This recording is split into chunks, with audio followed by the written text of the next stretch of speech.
Well, I'm Cheryl Polzine, and I served on the Wayzata School Board from 2012 through just this past December, so for 12 years. Bonita.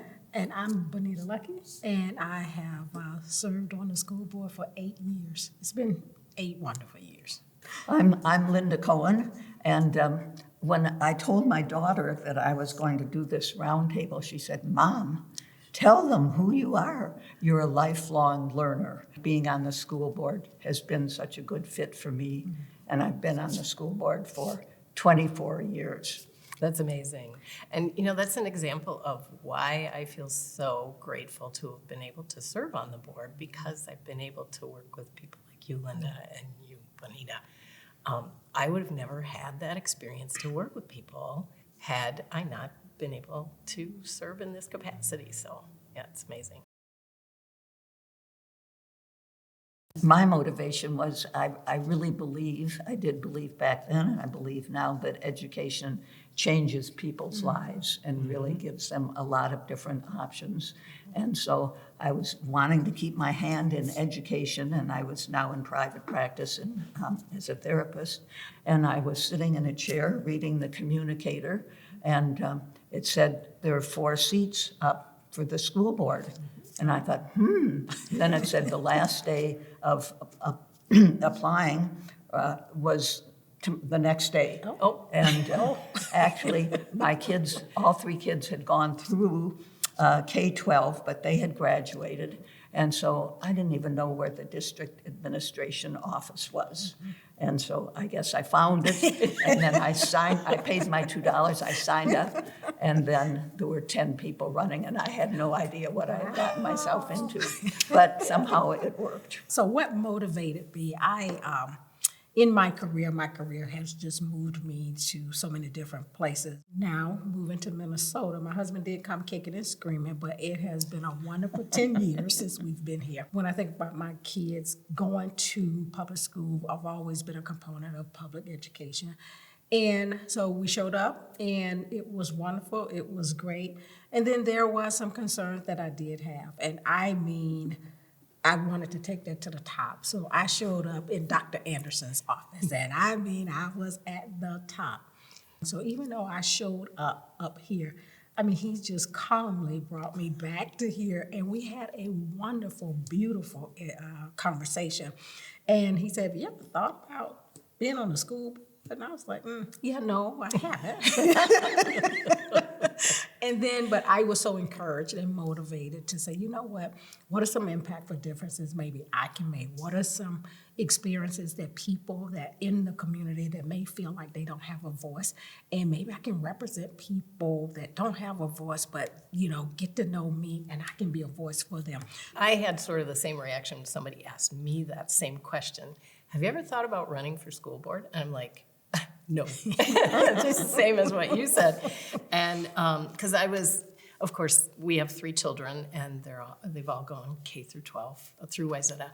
And I was involved with PTAs and site councils and all of those things at the elementary level. And I served on the LAC, Legislative Action Committee.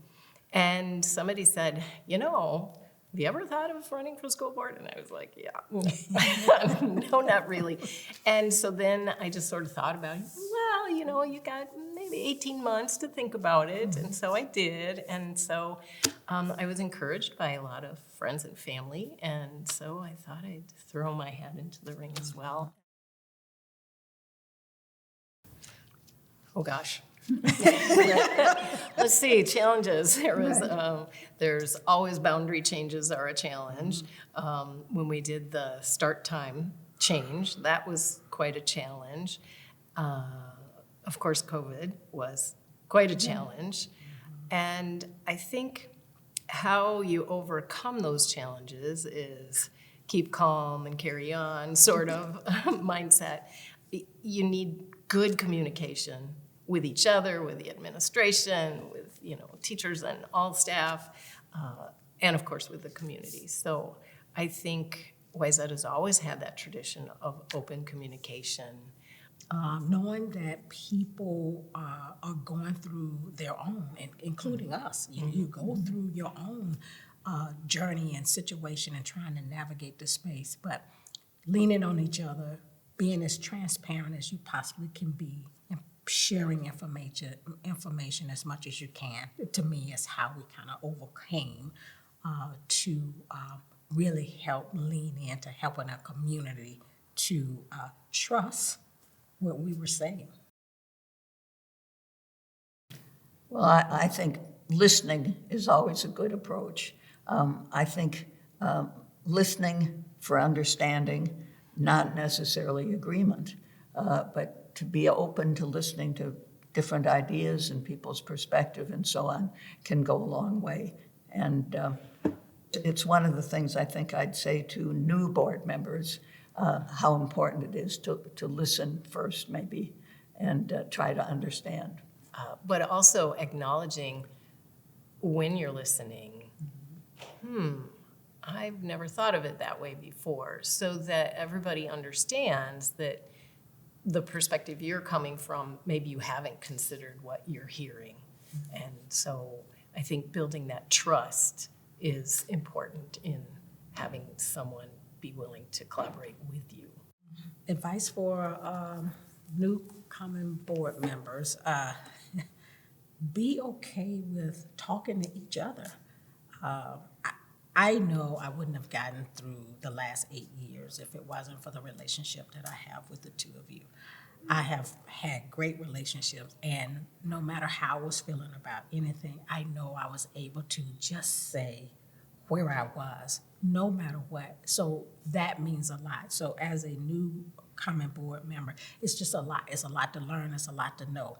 But if you just, stand still and open your mind and open your heart to receive, and then start there, and then you're able to then take some other footsteps that's going to guide you on your journey.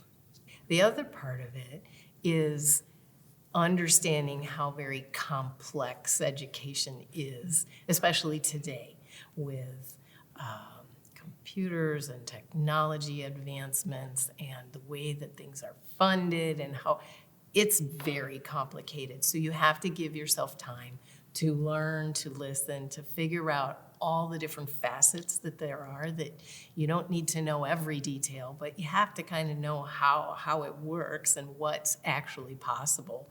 And it takes a long time, so give yourself time, have patience, learn from whomever you can find that can teach you all those different facets and aspects. I'd also add that it's important to realize that you can't be the person who fixes everything. That if somebody has a problem, or their particular child is not having happen what they'd like and so on, direct them to the appropriate person. You are not the person who's going to fix every problem, and there are principals and administrators and teachers who are there for that purpose. Can't fix everything. Don't try to fix everything. Be open, share, but also know if you're ever at a point and you're not okay, to say the words that I'm not okay, because you have people around you that's going to support that and support you. The legacy I hope to leave behind is truly know that you have a voice. You can use that voice, but also help others that may not believe or even feel like they have a voice, and you can help champion that for others. Our academic excellence, I think that's one of the things that Wayzata's district is known for. I think it's really crucial and important. It opens doors for students, so that's one legacy, and the other is the feeling that they're included and they belong. And so those two elements, I hope, they're very much emphasized in Wayzata right now, and I hope they will continue to be. Our administration, is constantly growing and learning and providing a great place for people to work, a great place for students to go to school, that our community has this well-functioning, efficient, effective district within its boundaries. So I just hope that we can keep that going. Yes. Yeah.